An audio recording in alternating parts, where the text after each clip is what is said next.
Hello, everyone, and welcome to Conversations in Horror. I am your host, Kevin L. Powers. I am also the owner operator of Something Wicked Entertainment and Events, and welcome to our podcast today. Now, if you're one of our frequent listeners to this podcast, you'll realize that what we like to do here is we like to take one individual film and kind of delve deep into it. Me and a special guest will sit down and have a conversation about a film. Now, sometimes this conversation can be a critical analysis on a film. Sometimes it could be just us shooting the shit about a film that we really enjoy. Other times, well, it can be about a film that we don't particularly have fond memories of and or is not actually a really good film. That being said, this all makes the whole show a little bit more entertaining. So we try and delve deep into not only the films that are well liked, well known, but also the ones that aren't well liked or well known. Sort of like the film that we're going to delve into today. Now, first, I'm going to introduce my special guest before I enter the title of the film. I want to thank Dave Watkins for joining me on this special episode. All right, thanks for having me back on, man. I appreciate that. Well, we're glad to have someone here to talk about the movie we're talking about today, because it's not really a very fondly remembered film, but there's seems to be some type of small little cult surrounding this film of some type, because it is C.H.U.D. C.H.U.D. 2, Bud the C.H.U.D. From 1989, which I believe, and I could be mistaken, for some reason I remember this movie when it originally came out just being a straight to DVD or VHS film, but I could be wrong about that. Right, yeah, you're correct. I think it was straight to video or straight to TV or something to that nature. It didn't have a theatrical run. Okay, so I remember it when it first came out on VHS because I rented it.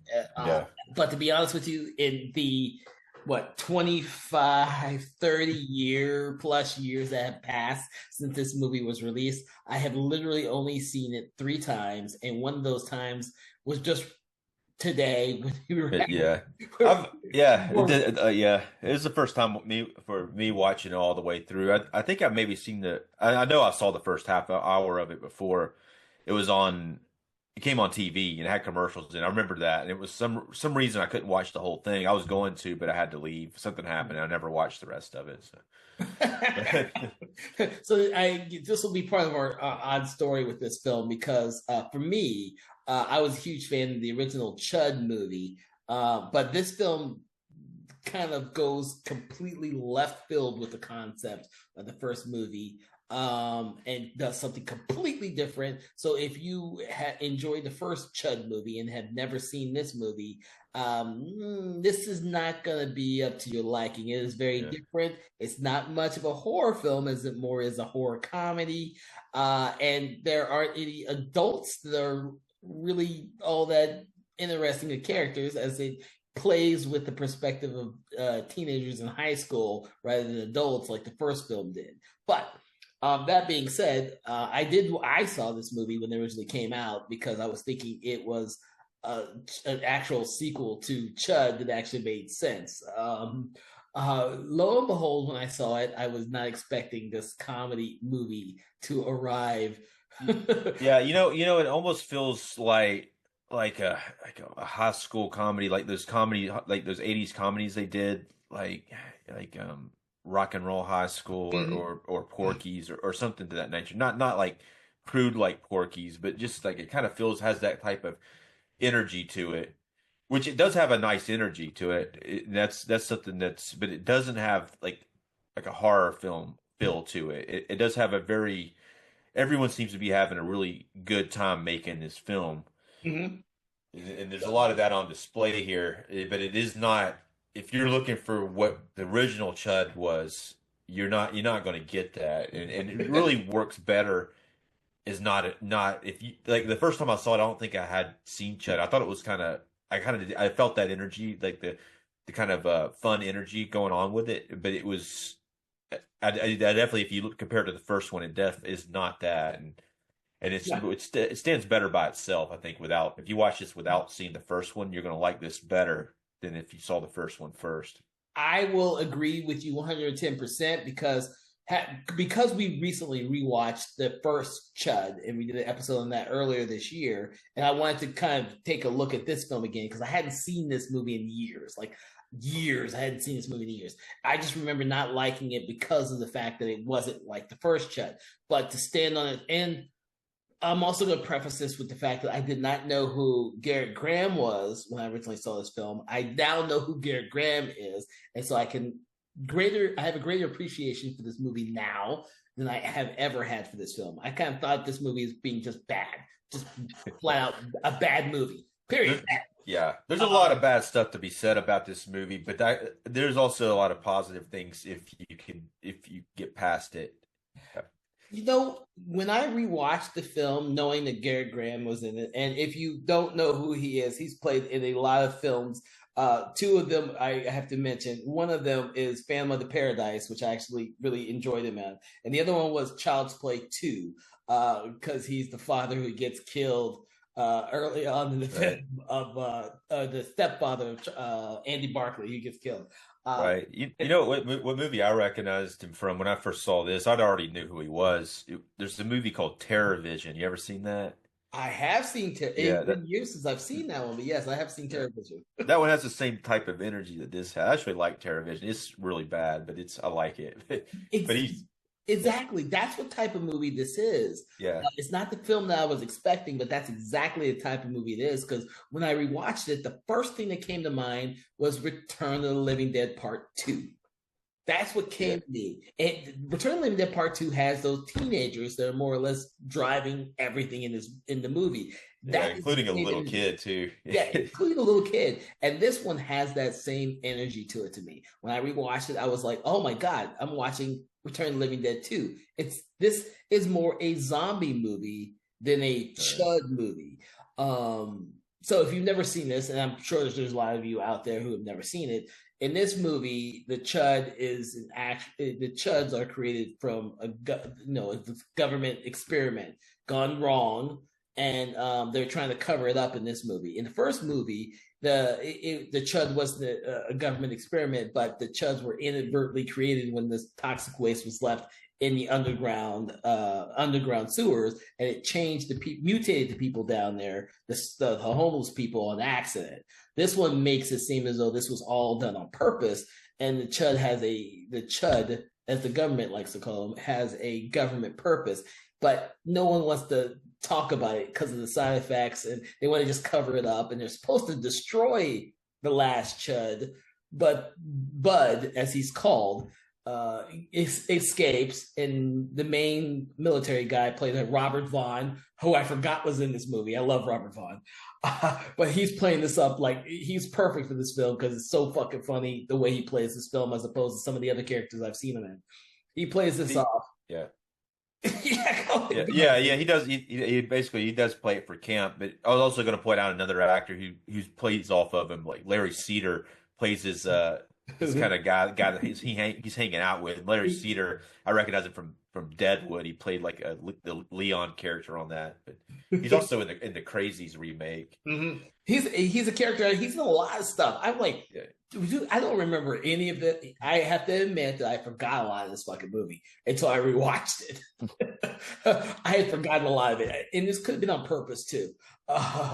It has that kind of like Mad World type of feel to it too. You know, when you look at those scenes with the general and shit, it's the way that they're acting. It's just like it's real hammy acting. It's funny though.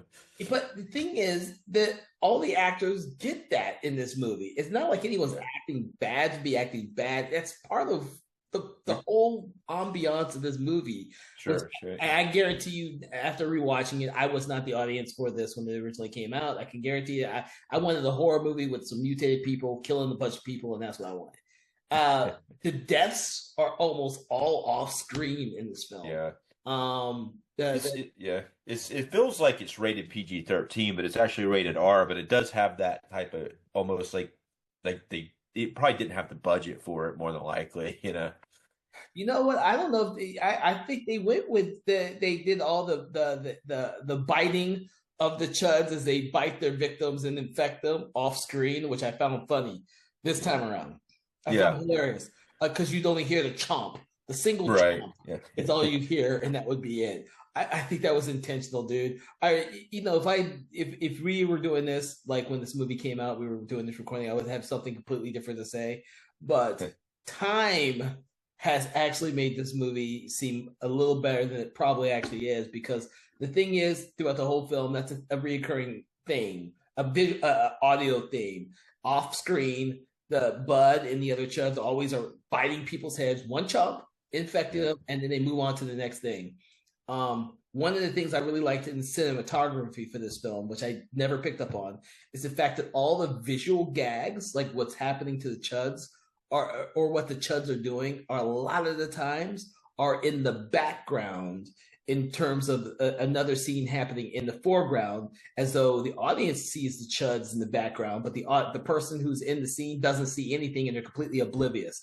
There's a lot of this. Right, yeah, that's kind of like a reoccurring gag throughout. Yes, it's Out really it. Yeah, sometimes it's overplayed a little bit, but it works in the film.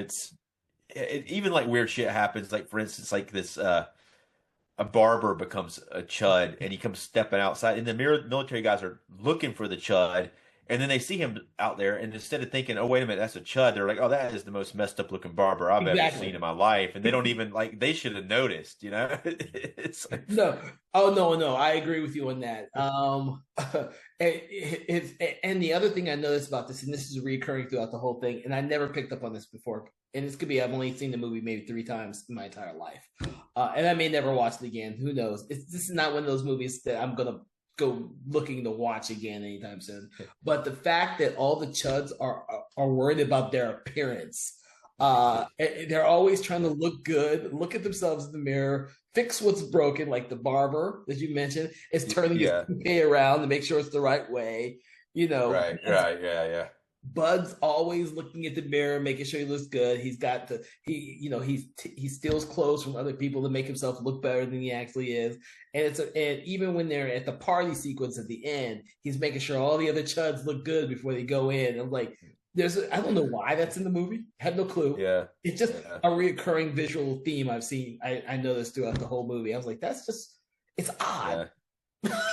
Yeah, it is, and it's and that's something that's I think it's the rules are kind of weird in this movie, but once you get past the rules not making any sense whatsoever, and then it's like, what exactly are they trying to do with them? And then, like you're saying, that is a funny thing that they actually care about their appearance a little bit. Garrett Graham does some pretty awesome physical stuff in this film without really talking very much, maybe saying a word here and there, but he does some great stuff, and it's all probably a lot of it was improv, I would assume, I would assume too, and that's one of the reasons why I actually think of this movie more fonder than I did when it originally came out, because of Phantom of the Paradise and other films I've seen him in now, as opposed to back then when I hadn't really seen him in anything or didn't know who he was. I know who he is now, and I think that plays into the whole the whole film, because essentially these are zombies of something. I mean, they're mentioned as, I don't know if they call them zombies, but they do mention the undead a lot. Yeah, it is. It to me, it's like completely not Chud. It's a zombie film. That's what it is. I mean, they don't look like the Chuds in the first one, but we did, when me and you had a conversation about Chud, there was the one Chud who we saw slowly turn into a Chud who looked like what Bud the Chud looks like in this one. You're right. So, I guess one of the biggest rules that they break is Chud stands for cannibalistic underground humanoid dwellers. There's no underground in this film. It's completely like, okay, that was like outside of the budget, making the underground set. Well, you got to remember they also had an actual government meeting that they mentioned once in the first film, and I can't remember what it is for now. I'm sure that's what it's supposed to mean, but it kind of gets thrown out the window, really, with this movie. We just know it's a government experiment, and they end up bringing back the dead. And for some reason, these dead act like the same dead in Return of the Living Dead, where they just don't die. You can chop off their heads, and they'll just go fumbling, looking for their heads. Right.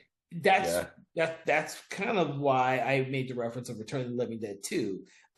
One is because they electrocuted them all at the end of that movie, by the way, Return of the Living Dead Part 2 came out a year before this. yeah. And so, because I had to make sure my dates when this, with the influences and all that type of thing, and of course, it came out a year before this, and they get electrocuted at the end of Return of the Living Dead Part 2, and they get electrocuted at the end of this movie as well. Very They get similar. frozen and electrocuted. Yeah, they get frozen, and then of course the freezing they can thaw themselves out. So they have to electrocute them to actually kill them. Kill them. I'm probably in it. I'm definitely in the minority, but I really like Return of the Living Dead Part Two. That's one I used to watch all the time. I've always had a fun time with that one, but it's most people seem to hate it pretty much. I kind of think that too. And when I was a kid, I saw that one first. So Yeah, the I same thing. Yeah, yeah, so I have a yeah, fonder remembrance of that film than I did the first film. I yeah, enjoy both of them, to be honest with you. But the second one, because I grew up watching that one more, I kind of like that one more.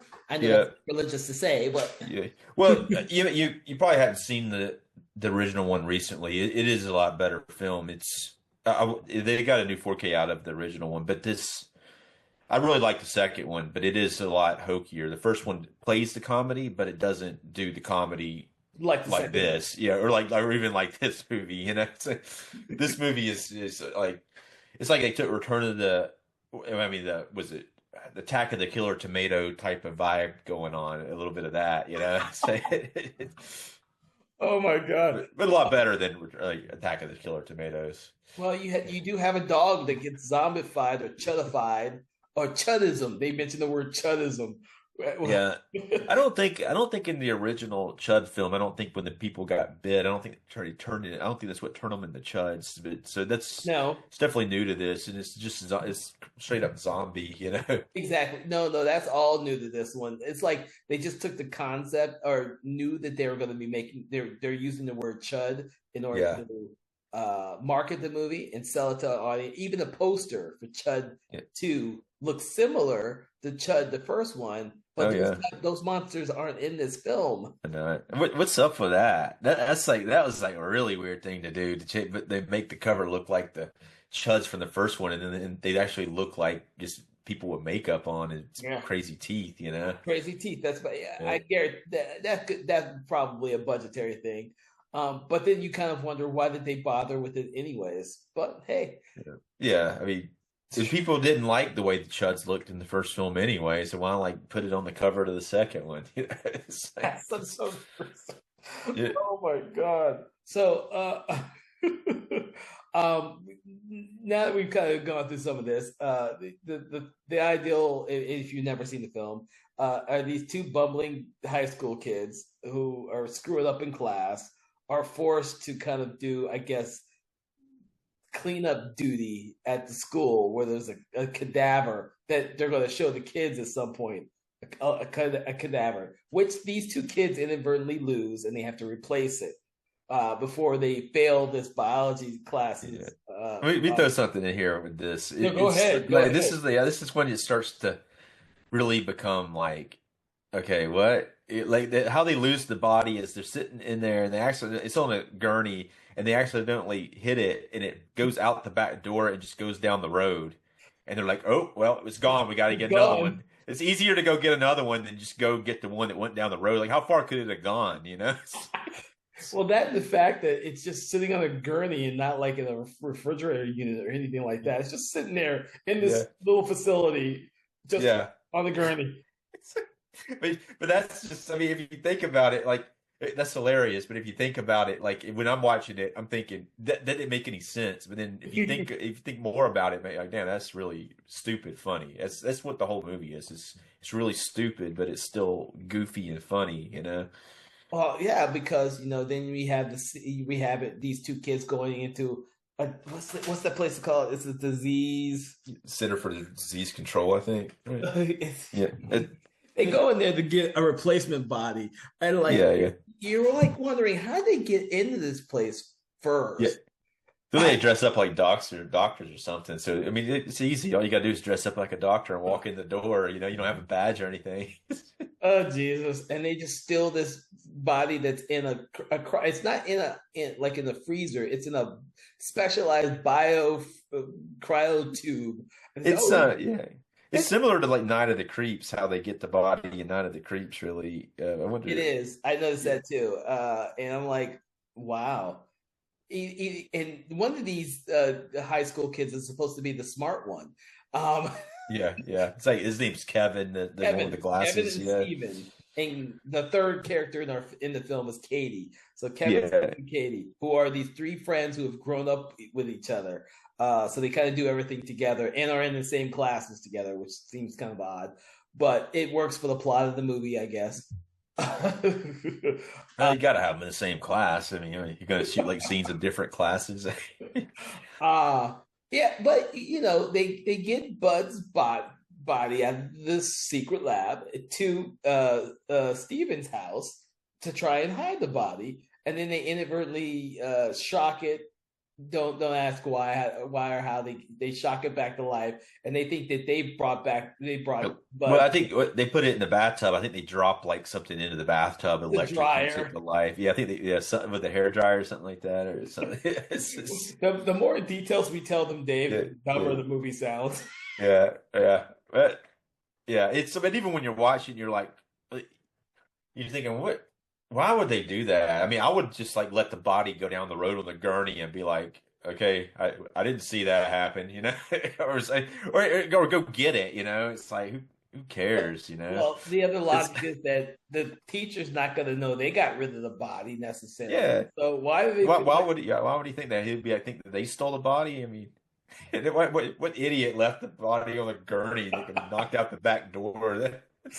a back That's door the that person just who should be happens? blamed. Yeah. Yeah. Well, the thing is, you're not supposed to. You don't have to think too much about the logic because from scene to scene, they're like escalating comedic moments in this. Right, right. Yeah, I mean, Like it's all, the logic's out the window for sure, and you gotta roll with it, or yes, your head's gonna be like about to explode. you do because scenes with Bud chasing after the family dog, the family dog getting changed into a chud dog, and then of course when Bud leaves the house, Which that it's also kind of like Night of the Creepish, with that dog thing. oh yeah, you're right. Which Night of the Creeps was 1986. This is 89. So yeah, I mean, I don't know, but You know what? There probably was a lot of influence between these films. yeah, It'd be interesting to yeah. talk to the writers and director and say, where was your inspiration for this Yeah. film? Well, it would be different if they were both the same year, but clearly, like Night of the Creeps have been out for quite some time when this hit. But not that it's the dog's definitely in this one more than Night of the Creeps, and the dog is like one of the worst things in Night of the Creeps, really. But it's pretty done. It's done pretty good here. On the dog's in it more, and it does a terrific performance. Should have been nominated for an Oscar. Was robbed. Especially when the dog kills the mailman and Yeah, drags him off out of the shot. Yeah. yeah. And then, sometimes it's like a stuffed animal in some scenes, real obvious. And that's the thing about this one, as opposed to the original Chud. You know that as you watch this film, you realize this is getting more ridiculous the longer it goes on. And you're thinking that maybe the Robert Vaughn military character is going to be serious or something, but even he's kind of ridiculous throughout the whole film. Yeah, yeah, I don't think there's a serious character in this film at all. Um, yeah. No, they all know what they signed up for. They seem to be on the same page. No one's trying to trying to win any awards for it. So. Yeah, well, the thing is, and this plays into the late '80s as well. Is that when Bud is on screen, it's almost like he's got his own little soundtrack going on. That's this hipster music. I guess you'd call it that, or poppy music. Best plays, including his own theme song, Bud the Chud song that plays throughout the entire movie. Uh, Yeah, this isn't like something that goes like "I'm a hungry man" or something like that. It's one of those weird things that used to play in a lot of made-for-TV movies. I remember something very similar tone to the movie, the Midnight Hour. I don't know if you remember that one. And there's a lot of other ones at that time. But the Midnight Hour was very much a whole bunch of dead people come back to life for that whole day. Yeah. And some of them wreak havoc, whereas some of them just want to party. And obviously, at some point in this movie, the Chuds just want to party because it's Halloween, which I don't remember this being. It's a Halloween movie, Yeah. everyone. This takes place right around Halloween, and there's a big Halloween party, which becomes the big climax of the film, which is refreshing and yet not so refreshing because But yeah, yeah, I was real happy to see it was taking place at Halloween. I didn't remember that either. But yeah. the weird thing is it sometimes it feels like a Halloween movie. Most of the time it doesn't. Mm-hmm. It's weird like the way sometimes they put like some effort into making it feel Halloween, and then there's scenes where they could have, but they didn't. Like the whole at their house sequence with the parents and them having to hide the Chud from the parents and all that. I don't feel Halloween at all in those No. scenes. And really, the only time that almost like it's just there for the dance Yes. for the most part. I think there's some trick or treating going on at some point, but you see a little bit of Halloween like signage earlier in the film. It's a cool name to the town. It's called Winter Haven. I noticed Yeah. that too. But and every now and then you'll see, especially when they're outside in town areas, you see some Halloween set deck there. But they didn't carry that into the interior locations for some reason. No, especially with was it Steven and and his parents' house, which he has a young sister. You would expect there to be lots of Halloween decor there, Right, yeah, or but her at there's least getting none. ready to go trick or treating or something. It's almost like it may not have been like planned exactly to be Halloween, but then they needed that dance for the. I don't know. Maybe I don't know, but it's I like it that it is a Halloween movie, but it doesn't always feel that way. It only feels like it half the time, maybe, you Hmm. know. No, no, no. I agree with you Uh, because even though this is only the third time I watched the film, I never took it as a Halloween film until right. Yeah. I rewatched it. It's one of those elements that actually makes the climax much better because all these chuds that show up at the Halloween party just look like normal people in masks and costumes. Yeah. It plays pretty good into the later part of the film, and that's a lot of times with things like this, when you're playing it with comedy like this, it's taking place on Halloween, when you have people who are turning into monsters can hide in plain sight because they think they're Mhm. in makeup. And there's a And lot of them. It, I'm trying to, like and we discussed both this one and the other one, the original film, and of course we've now talked a little bit about some of the differences between the two. Do you think making them closer to your standard zombie helped the film or hurt the film? I think it was kind of a little puzzling to me, really. I don't know if Hmm. it helped. It was puzzling until I figured it out. It would have been better had it not been called Chud, I think, because if you're trying to connect it to the first film, I was just trying to figure out what the rules are as it was going. Like, not that there's got to be some rules in order for it to tie it in, but there are some rules. It was just kind of a little baffling to me at first until I figured out what they were doing. I think I had my mind in a different place after watching the first Oh one, you yeah. know. Oh no, no, I So agree with you. yeah, That's one of the reasons why I never liked this film. Having been a big fan of the original film, and then when I saw this when it originally came out, you on the other hand didn't watch it till recently. But I saw it. Jesus, what's this? 89. So yeah, 89, yeah. 30 plus, 30, almost Right. 30 years ago. 30 years. I 20. saw, I did, like I said, I did see some of it on TV a long time ago, but this is the first time watching it all the way through.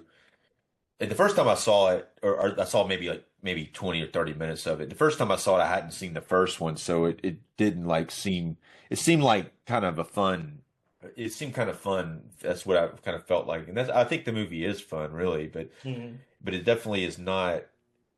It's not good that it's called Chud 2. And try to tie it into the first one without. I mean, it's an odd decision. It's a very odd decision to try to make a sequel to something and not have the same type of feel to it or the same type of tone and go completely bonkers with it in a and not only go bonkers with it, but change all the rules. Mm-hmm.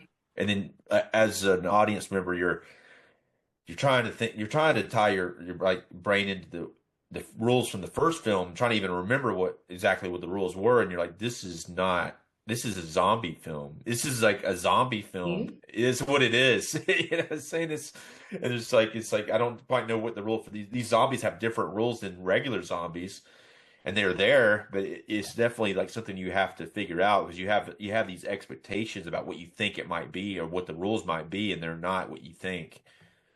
No, because they don't actually follow regular zombies either. They literally take a bite out of each person and then they move on to the next person.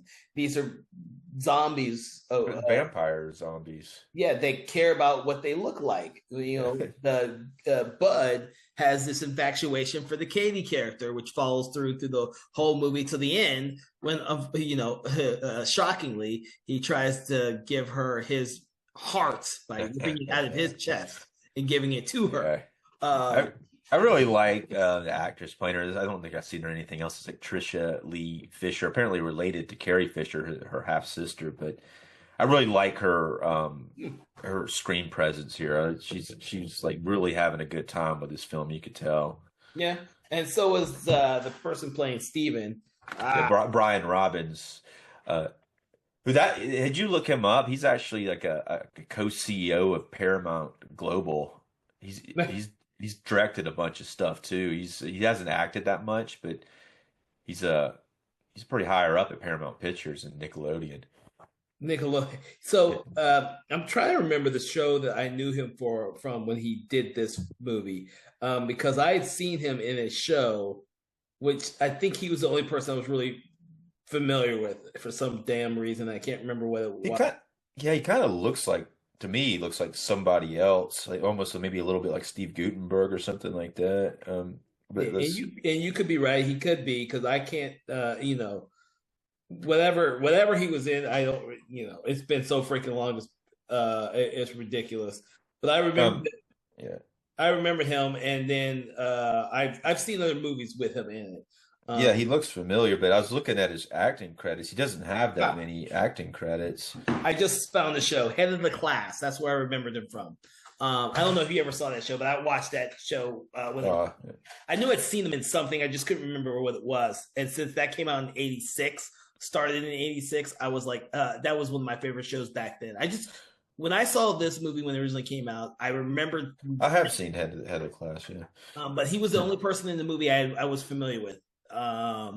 Obviously he probably hasn't done anything now except for what you said he does, because remember back then in the '80s, like when we've discussed multiple times before, I'm used to seeing all these people I watched on television, because either you watch these actors we had a lot of television these people from, and streaming wasn't here. So I'd see these people that I watched in television in these movies, and I would remember that. That would be a reason why I'd go see these movies when they came out. Well, yeah, it makes sense. And he had like a large role in Head of the Class. He's apparently in a lot of the episodes. Wasn't that like based on something with John Travolta in it? Wasn't there a show like that? Because he kind of looks a little bit like John Travolta too, actually. No, this Head of the Class. Wow, John Travolta. He was in other. Wasn't there like a similar show though that had John Travolta in it? It was sure like kind of like that. Yeah, I can't remember what it was now. Yeah, no, I don't remember that because I hate John Travolta. But yeah. No, I'm not a big fan of his. He hasn't done enough horror films in my opinion. Yeah, he needs to do some horror films. He'd be good in some. But yeah. But that being said, the thing about, and I guess when I was rewatching this, because I want everyone to realize how much I did not like this movie growing up. And so, like I said, I saw it twice before. I saw it when it originally came out, and then when I found this movie inadvertently on one of those DVD collections with like 9 other movies, I decided to give it another chance. I hated it then. I haven't even picked up. I think I hated that DVD set has a bunch of random sequels to decent movies, but the sequels were always shitty. And then for the podcast, I wanted to, go back through, rewatch this movie that for the life of me, I could not understand why it was ever made. Because it was not an actual sequel to the first movie. It was just a film that had this title as a sequel, but then did all these other random things. But when I rewatched it, realizing that, because I had seen it 2 times before, I had to stop and kind of give the film its own props for being what it was trying to be. Kind of look at it and say, okay, I know who Gary Graham is. I know who some of this is. I know it's a comedy, and I know all this beforehand. There's no grown-ups. This is really a high school kids type of adventure movie, and I know there's not gore in it. Go back in, new eyes watching this film. I can get it now. 30 years ago when this movie was released, it was not the movie that I wanted. It's not the movie I expected, and I wish it had been wiped off the face of the planet. But it's definitely it's an really odd choice that they made making this movie, but it does have some charm to it, but do have to get your mind in the right place. Like you said, like all the things you had to do to prepare yourself to be okay with it. That's a good way of putting it. I had to do a lot of stuff to prepare myself. I think the biggest thing for me was that I know who Gary Graham is. I think that was the biggest thing for me on the rewatch. I think if I didn't know who he was and hadn't seen him in other movies, I probably would still hate this movie. To be honest, I really do.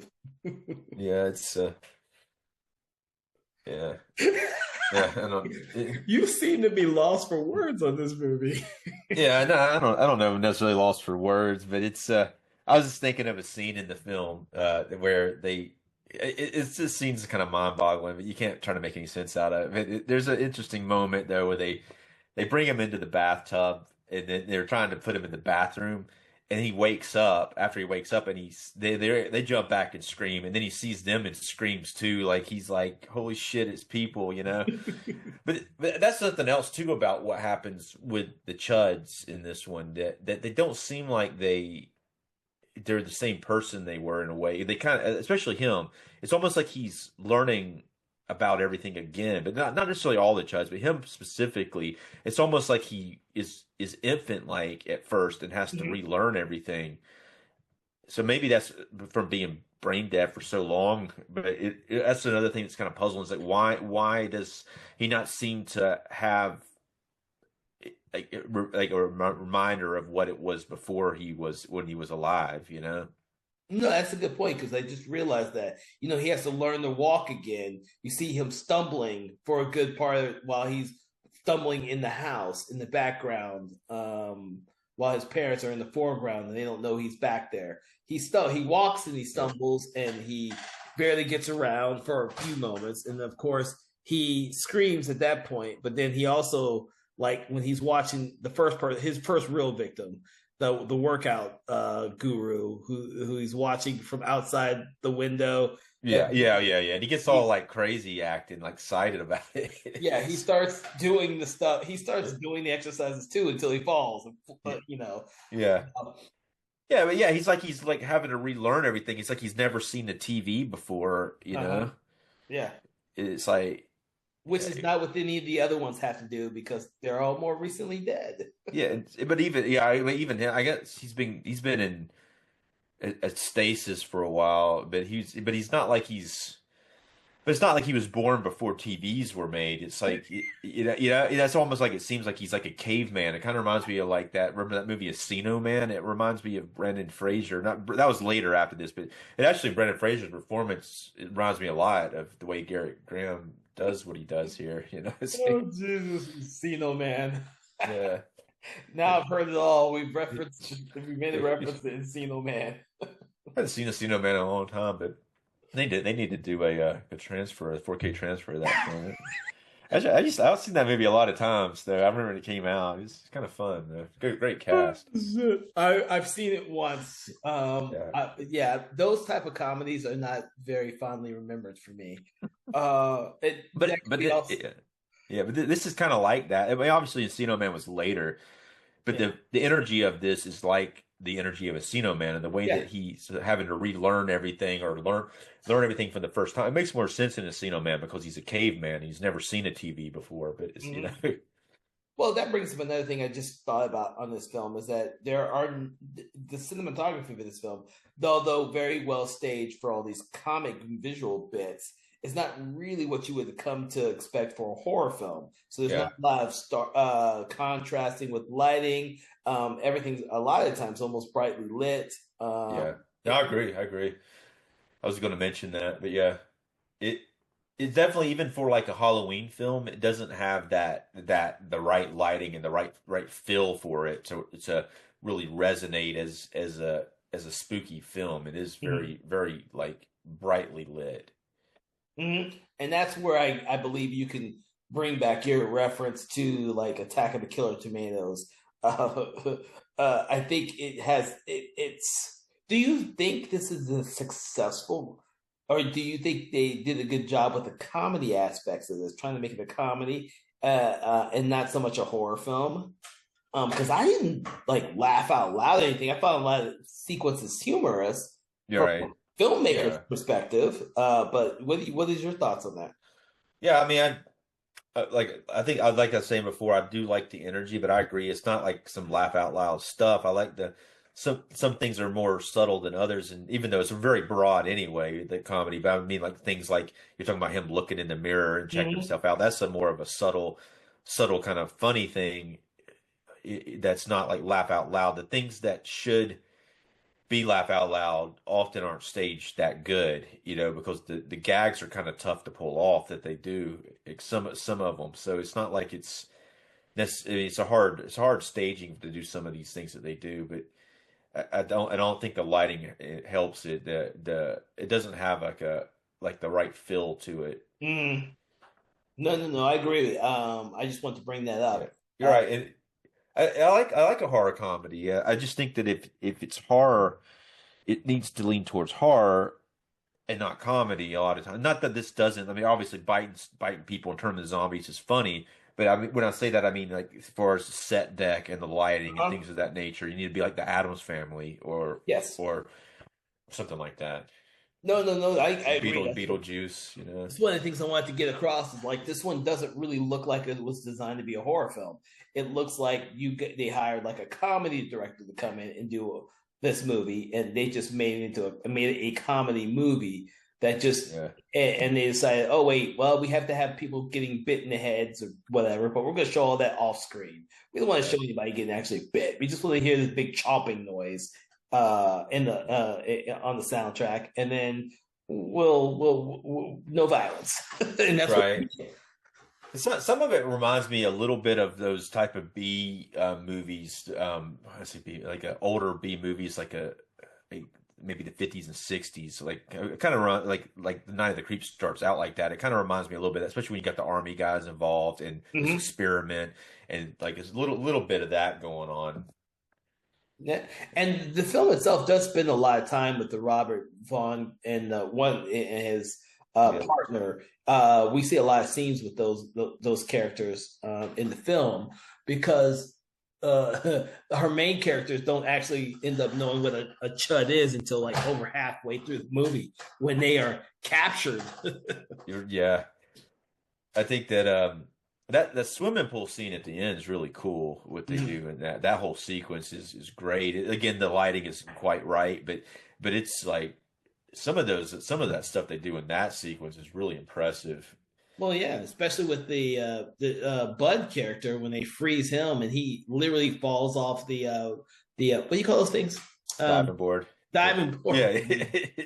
He the high falls dive. Yeah, and he literally shatters into pieces, and we see his yeah, heart go off.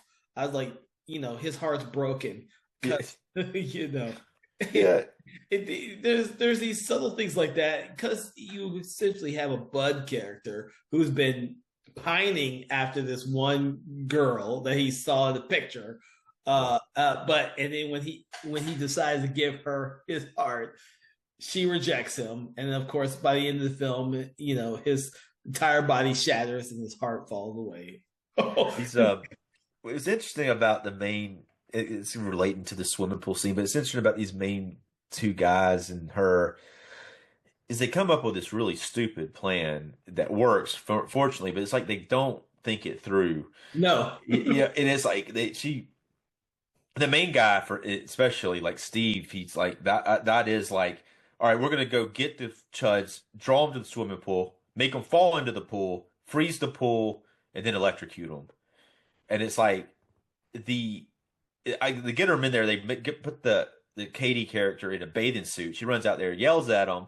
The bathing suit looks hilarious too. But she yells at them to come, and then they all come, and she freaks out. She's like, "Oh shit, they're coming! They're really coming now!" But then on top of that, like the guys are back there, like hanging out, waiting for her to get back there, and they're like, he says something like, "What if they don't come?" And he's like, "Oh, don't worry, Katie's got this under control." And then like her boyfriend, the Steve character. Then finally she comes back there, and then luckily they all fall into the pool. Meanwhile, they should have been opening the canisters, and the Kevin guy says to the Steve guy, he's like, "Oh, did you open the canisters?" And he's like, "No." It's like they don't have the canisters open to throw into. I guess it's comedy, but at the same time, it's like is that you'll be that unprepared? It's like this is like still it becomes like a life and death situation. It doesn't take but 2 seconds to get bitten by one of these chuds, and now you're a zombie. Although I don't know. I mean, but the plan is stupid. Luckily it works for them. But then they throw the canisters in, and then the next thing's electrocuting, and they hadn't thought this out. And they're like, "Oh, wait a minute! Now we got to electrocute them. Well, we got to rewire like the thing off the wall. So they have to. Luckily, they have electrical experience for some reason, and then they're able to take apart these tubes on the wall and stick it into the pool without electrocuting themselves somehow. Exactly. Yeah, they're using the axe to cut into this stuff to get it on there. It is quite hilarious. But movie magic. Yeah. But yeah, I mean, it's just like it's just funny the way that they don't have the plan. They have the plan, but then they don't prep. While she's out there luring the people in and they're just sitting there waiting for her, they could have been doing all this other stuff, like getting the electrical stuff ready or opening the canisters, and it's and some of this could be part of the bad editing. But when they go and when all those zombies go into the pool, though, that's pretty impressive. They all come walking in. I don't even know how they do this without getting hurt. There's a big group of them, and they all just kept falling into the pool one after the other, and without landing on top of each other.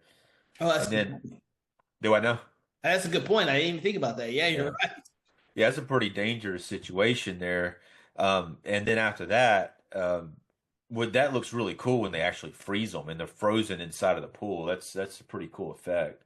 Oh, as is the sequence when they electrocute them and the little rays of light shoots through them. Yeah. I had forgotten about that. That looked kind of cool. Yeah, it's pretty impressive. Like they all of a sudden have that in there, and that's probably the most impressive sequence of the film, including the heart in the diving board part. That was great. Oh man! So I'm trying to think of other things we can possibly talk about this movie because I do not think that we've convinced people that this is a great movie to go see, much less giving them a full, accurate look at the type of movie it is. So let's try. If you were to tell somebody one thing about C.H.U.D to make them want to come see it, what would you say? Oh shit, that's a hard one, dude. I would say if you like Garrett Graham and you've seen Phantom of the Paradise, then I would definitely think that you should come see this film because that type of humor in that film is very close to what is in this film, and you might enjoy it. That's a real stretch, man. You're going to start like Garrett Graham's going to be your selling point for the film. He is the selling point. He is definitely the selling point because there's no other selling point for this movie. That was the only way I could reevaluate this movie. The only reason why I wanted to reevaluate this movie was because him. I think it would be really hard to sell this movie to anyone because you can't sell it to people who've seen the first film Yeah. because it's nothing like the first film. Yeah, I think Garrett Graham's definitely like the high point of the film, but it's definitely would be hard to tell somebody, hey man, you know Garrett Graham, they'd be like, I don't know who Garrett Graham is. I'm like, what? You've Exactly. seen TerrorVision, right? You could only say his name for a hardcore horror comedy lovers. Yeah. I like literally and this could be part of my geekness here. I didn't know who he was until I read articles about Phantom of the Paradise, and then I finally saw it because that film always looked stupid to me. Yeah. So I never It, bothered to see it. I skipped. yeah, I hadn't seen the whole movie. I actually have a copy of it. I started watching it one day and I didn't get back to it, but it's kind of goofy. It's It looked yes, pretty fun though. But yeah. he have a big part in it in that. Yes, he does. And you just have to get through. The thing is, when it came out, I wasn't really, and I'm still iffy about horror comedies myself. I have a greater appreciation for them now. Right. That one's also a musical horror comedy. The Mhm. Phantom of the Paradise is based on the Phantom of the Opera. But I get when I was a kid, I didn't really want comedy. I wanted the horror. I wanted to see people. Yeah. Evil Dead was like one of the rare occasions where I got it because it was so fucking funny, but it was also gory. Yeah. Yeah. Also, um, Yeah, it that was gore definitely steps it up and takes it out of a different type of bracket, like this type of film, you know. yeah, this type of film I didn't really I didn't like these type of films. I didn't watch these type of films. I may have saw them out of curiosity once, but then I never watched it again. Like Phantom of the Paradise, I understand that movie. I've seen it twice. I don't go back and watch that movie. I know what it is. I've seen it. Right. I would C.H.U.D 2, but the C.H.U.D is another one that I'm not like. There was no reason for me to really ever Yeah. go back to watch it again had I not known that Gary Graham was in there. I would never have seen this movie again. Would never bothered. This would be like watching 976 Evil 2. Like, there's no reason why. They got a 4K announcement. I guess I'm gonna check it out once they release Yeah, it. no, we were You see that? discussing Yeah, that. yeah. We were discussing, which is why I brought that one up. It's so weird. Yeah, it's so weird the way they don't have 976 Evil, but they got 976 Evil 2. I Yeah, don't know. yeah. But they also have like Fright Night 2, which is really impressive. But I guess then Prom Night 2 and 3. Oh, I guess they don't have the rights to the original ones, but they got the sequels to these other films. But Fright Night 2 is actually fairly solid. And Prom Night 2 is better than the first Prom Night, I think. Yeah, but the third and fourth one are pretty mediocre. I don't know Yeah, if you which I have hadn't seen them. Yeah, I've only seen the first and second one, but it's that I like the concept though. Anyway, it gets a little off subject again, I guess. Yeah, we do that on this show. Yeah. The funny thing would be that next time we tackle a sequel that has nothing to do with the original, you just mentioned Hello, Mary Lou Prom Night 2, which has nothing to do with the original movie whatsoever. Right. Yeah, but it's a cool idea though. It actually elevates the prom idea. It's because it's like that one's supernatural. I think in the original Prom Night is just a slasher, right? Like nothing It is. supernatural happens. Yeah. The original Prom Night 2 was a standalone movie. They only called it Prom Night 2 so they can market it and sell it and more people can watch it. Prom Right. Night 3 is a direct sequel to Prom Night 2, and then Prom Night 4 is a completely different story. So, and I've seen them all. And of course, there's the remake. So, I told you, I've seen a lot of these straight to DVD flicks, dude. Now, I've only seen Prom Night 2 multiple times. I had never gone back to watch the third or fourth one more than once, unless we Yeah. do an episode in the show. I've never gone back to rewatch either one.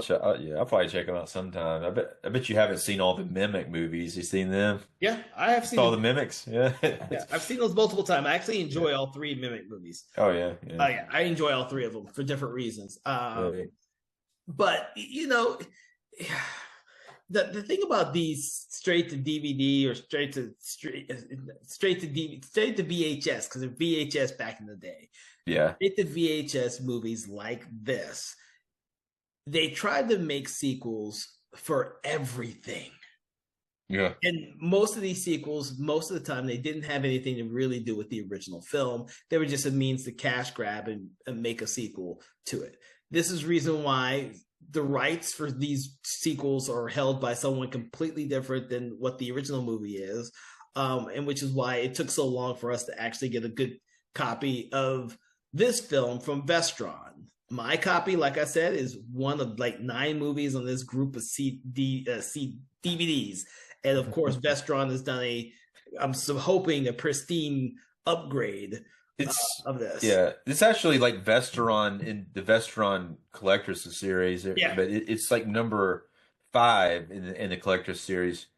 I I will say though that it's Blu-ray, but it's not the best quality. It could use a bump in the quality. It's got some issues with it, but it's a lot better than what DVD or VHS would have looked like. Yeah. But Well, yeah, I guarantee you it is. But yeah, yeah, keep in mind that it was truly made for straight to DVD or straight to VHS. The original yeah, quality probably isn't all that great either. yeah. Maybe it's not. I mean, it's. I think it was shot on film though, but it does have like the lighting. Even we're saying like the lighting's just so bright, but Mm-hmm. it would look better if they did like another transfer of it. But it's not going to look great because the lighting is not right. I mean, the lighting's just too bright, and Mm-hmm. it's not gonna make you like think it looks that much better. But it could look better, but it wouldn't matter that much. Yeah, So what he's trying to say, everyone, is doesn't matter which version of the movie you get, it's probably still not going to make the movie that much better. yeah. I don't know if I mean I don't know. I wasn't thinking it looked horrible when I was watching it, but I could definitely tell that it wasn't as good as it could look if they did more if they more love was done to the transfer because they just kind of like they probably had like a master that was maybe made for the DVD, and then they just probably upscaled it or something to that nature. But it's not that it. I mean, it was watchable. I wasn't most of the time when I'm watching it, I wasn't thinking, "Man, this looks like trash" as far as the quality of it, because Mhm. I was more perplexed by what was going on the screen than that. That's okay. I literally have just watched 2 of the worst movies I've ever seen this year. Uh, right before I saw this one, so this one does not compare those 2 horrible, horrible, horrible atrocities. Well, I mean, I thought this movie was fun anyway. I don't think it's a good movie. I mean, I think that Yeah. overall, it was. It's got a lot of problems, but I don't know if necessarily the problems are. I think the problems are intentional, but it doesn't. It's got a lot to. I don't answer for maybe. That's not even what I'm trying to say. I think the only way to truly appreciate this film is like what you said earlier, is if no one has a reference to the fact that it's C.H.U.D 2. It's a more, I think if it was a standalone film advertised as a comedy horror film, I think it would be a film that would be more well liked and well received. But there's a lot of stigma to this film because it's a sequel to a much gorier, more thought provoking horror film that played it straight. Yeah, and And that's a it's actually like, and I could see why you would be that upset seeing it because if you watch the first one, it completely ignores it. It's like they never even bothered to watch it. I doubt they did. This script, in fact, was probably a different script altogether at first. It was probably a zombie script, and then they just kind of changed it a little bit. yeah, changed it and called it Chud. Yeah, they probably just changed some of the dialogue for the on the plot, when they're doing the exposition of the plot, they probably just change some of the dialogue because it really doesn't matter if they're chuds or what, because they're really not. They're really just I mean, kind of like a zombie type of thing. Yeah. All right. So, any final thoughts on Chud 2, Bud the Chud? I think I've said more than I was planning to say about this film. So, No, no, I agree with you. I don't know if there's anything else I can possibly say about this film. So we're going to go ahead and rate the film from 1 to 5 stars. 1 being very horrible, 5 being amazing. Where on the spectrum do you place this film? This is a tough one for this one. I'm not going to be too harsh, and I'm going to put it at 3. I'm close. I'm saying it's leaning towards a 2.5, but I'll put it at 3 just to be a little generous with it. I kind of put it at a 2 only because it used to have like half a star for me Yeah. until I rewatched it, and I have a greiter appreciation of it because of Garrett Graham. And the fact that I found Robert Vaughn to be hilarious in this movie uh, kind of elevates it a little bit more than just being a half a star. So I would give it 2 stars. Shit, yeah, right. Yeah. I definitely rated it too high, but I'll stick with it for now.